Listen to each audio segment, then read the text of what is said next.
এখন দেখেন আপনি হচ্ছে গিয়ে এই লাখ টাকার প্রলোভন দেখে লাখ টাকার একটা প্রজেক্ট নিয়ে লাখ টাকার লোকসান খেয়ে বসে আছেন।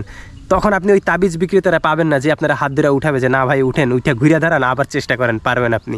বর্তমানে বাংলাদেশে অপার সম্ভাবনার একটা পেশা হচ্ছে কৃষি।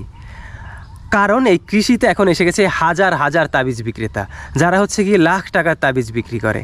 আর তাদের এই তাবিজ বিক্রি করার ধরন হচ্ছে এমন যে করলা চাষ করুন, হবে লাখ টাকার লাভ, আলু চাষ করুন, হবে হাজার টাকার লাভ, কিন্তু লোকসান কত টাকা হবে সেইটা বলবে না।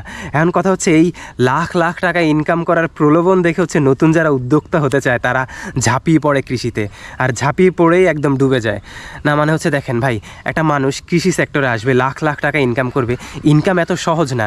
এখন ইনকাম করতে হলে আমাদের কি করতে হবে?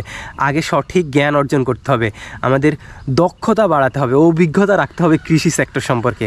তা না হলে এইভাবে তাবিজের পাল্লায় পইরা তাবিজ নিয়ে এই টোটকা দিয়ে যে লাখ লাখ টাকা ইনকাম করে ফেলবে, এটা কখনোই সম্ভব না। এখন দেখেন আপনি হচ্ছে গিয়ে এই লাখ টাকার প্রলোভন দেখে লাখ টাকার একটা প্রজেক্ট নিয়ে লাখ টাকার লোকসান খেয়ে বসে আছেন। তখন আপনি ওই তাবিজ বিক্রেতারা পাবেন না যে আপনারা হাত ধরে উঠাবে যে না ভাই উঠেন, উঠে ঘুরে দাঁড়ান, আবার চেষ্টা করেন, পারবেন আপনি। তো এটা করবে না কেউ, আর ওই তাবিজ বিক্রেতাকে আপনি তখন পাবেনও না। তাই এইটা একটা পরামর্শ থাকবে যে আসলে ফেসবুকে, সোশ্যাল মিডিয়ায় এইসব হাজার টাকার প্রলোভন আর এই টোটকা তাবিজ দেখে প্লিজ কেউ কৃষি সেক্টরে ঝাঁপাই পড়েন না।